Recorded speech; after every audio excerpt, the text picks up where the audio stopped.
A person I cared for deeply tried to stab me during a psychotic episode. I'm a psychologist, and back then I was working in trauma, and I had helped a lot of people through their trauma using tools and techniques and methods from psychology. But it's a very different thing when you go through your own trauma. The images and the memories of it created a depression that kept pulling me down, and I couldn't shake it at all. And let me tell you something, there is nothing worse than a depressed psychologist. If you're in the market for a psychologist, do not choose a depressed one.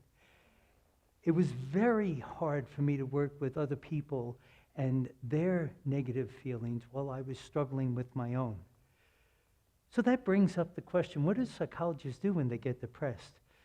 Well, what we do is we go to a conference, and that's what I did. I went to a conference on positive psychology, and I learned a lot about positive emotions and some of the new techniques. But I also learned a lot about depression. One of the things I learned is that people get depressed over and over again. In fact, 80% of people who get depressed relapse. Now, just think about that with me for a minute. Supposing you had a flashlight company and you worked on a really good flashlight, you checked it out at the factory, you put it in a box, you sent it out, and 80% of them failed. Well, you wouldn't be in business very long. And psychology has really failed at so many different levels in trying to keep up with the needs and the problems that are going on. So I became kind of fascinated with the other 20%. What do they do? How do they stop getting depressed? And I found out that that 20% had something in common. They all had hope. So I started to study hope at a much deeper level, and I come to find out that hope is the only positive emotion that requires negativity or uncertainty to be activated. Emotions like gratitude or joy or any of the other positive emotions do not need something wrong or uncertain in order to transform them. But hope is unique in that regard. The other thing about hope is that I found out people who are hopeful have learned an important thing about it, that not being depressed isn't the same as being happy. If I were to take away all your depression, I've made you less depressed.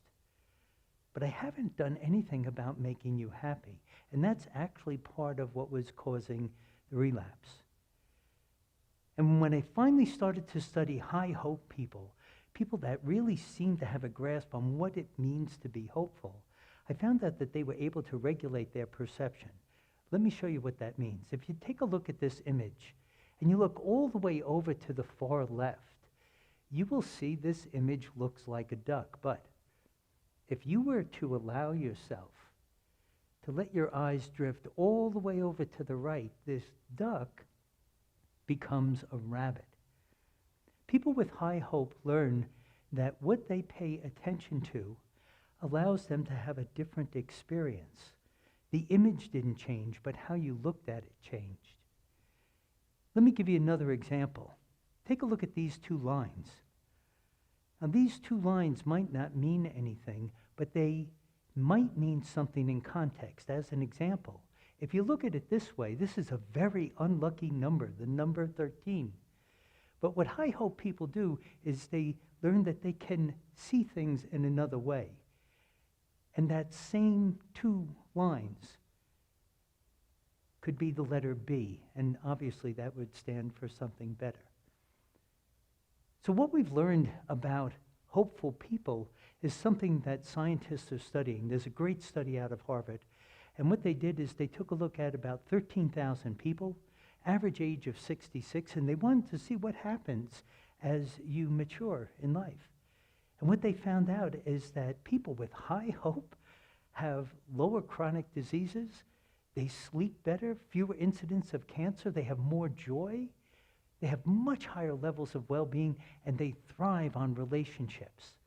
In other words, it's a pretty big bang for the buck if you can learn how to hope. They also found out that hope is bidirectional. And what I mean by that is that if you just have a little tiny bit of positivity and you put it out and you accomplish something, the accomplishment comes back and fills you up and makes you feel good so that you want to do more. So I really became interested in high hope people. And I wanted to study their thinking habits. And what I found out is that high hope people know something about negative emotions and positive emotions that they put to the test. They know that negative emotions are stronger than positive emotions. You know, we're all here because our ancestors were warriors, right? Worrying became so important for survival, and positive emotions not so much. Positive emotions might let us know the reason for living, but negative emotions helped us survive. And if I could, I'm going to show you a slide that identifies negative thoughts like pebbles and positive thoughts like feathers. And the problem is that the negative thoughts are chronic. They're always there with us. And the positive thoughts are really important, but they're feathers. And now the question is, can the feathers ever outweigh the pebbles? Absolutely.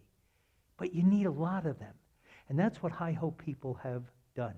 They've learned how to cultivate habits of thought that allow them to get more and more positive information.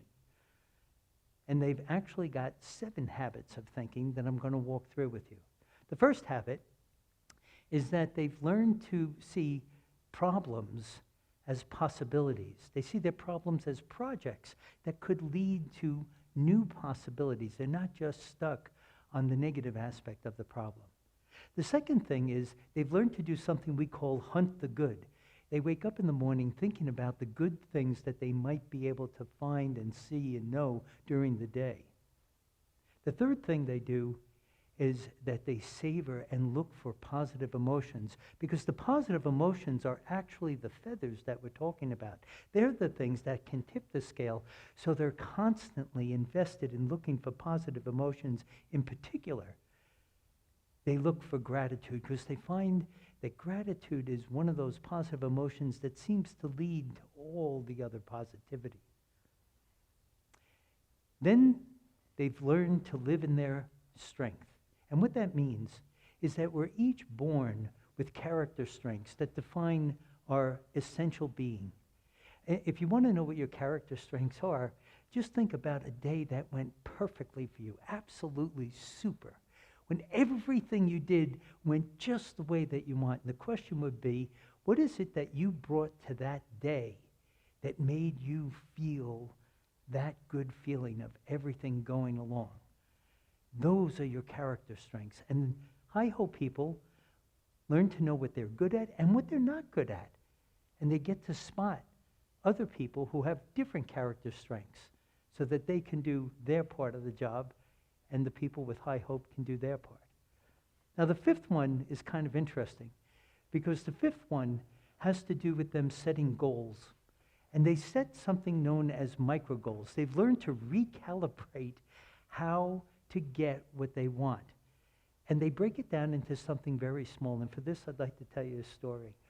This is about a woman I worked with many, many years ago at the beginning of my practice who was very depressed. Her husband had run off with a woman half her age, and she never saw it coming. And she got very depressed and started to overeat and then stopped going out, stopped seeing her friends, stopped seeing her family. And then she finally came for therapy. And after several sessions, I realized the only time she went out of the house was to come to therapy. And she showed up each week, but we really weren't making much progress. Until one day she came in about 10 minutes late, very unlike her. And she came in with a little package of paper plates under her arm.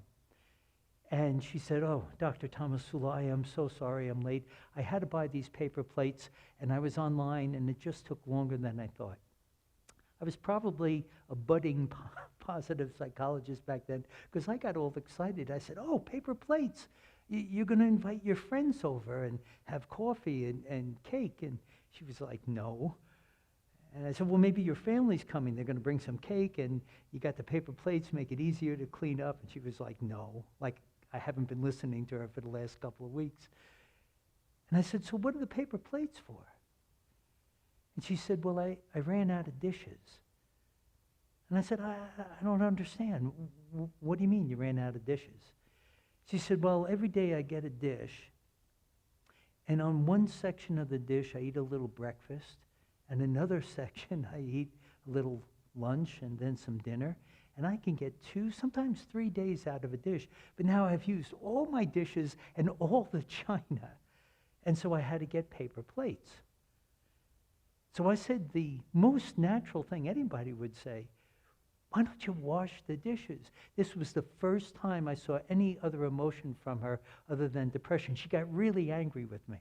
She said, what good is that going to do? It's not going to bring my husband back.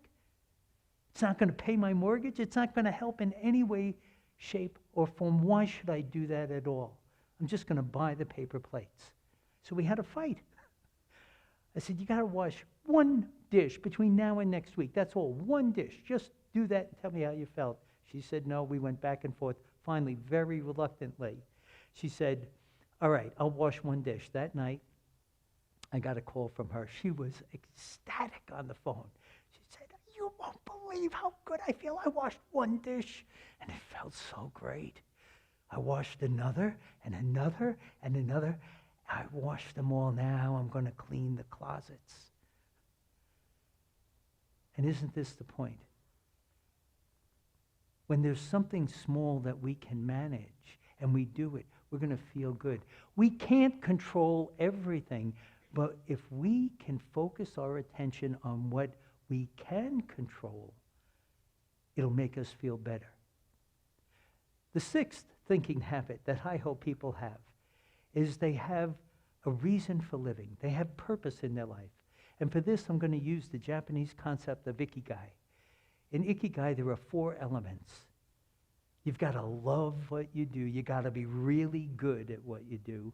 The world needs what you do, and you got to make money at it. If you have those 4 things, you have purpose and meaning in your life, and that's what I hope people do. The 7th thinking habit they have has to do with relationships.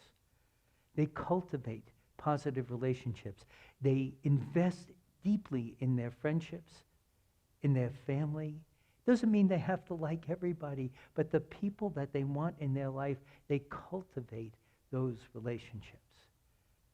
Now, what I've planned for you today is 3 takeaways that you can start right now, tonight, to actually do something like the high hope people do.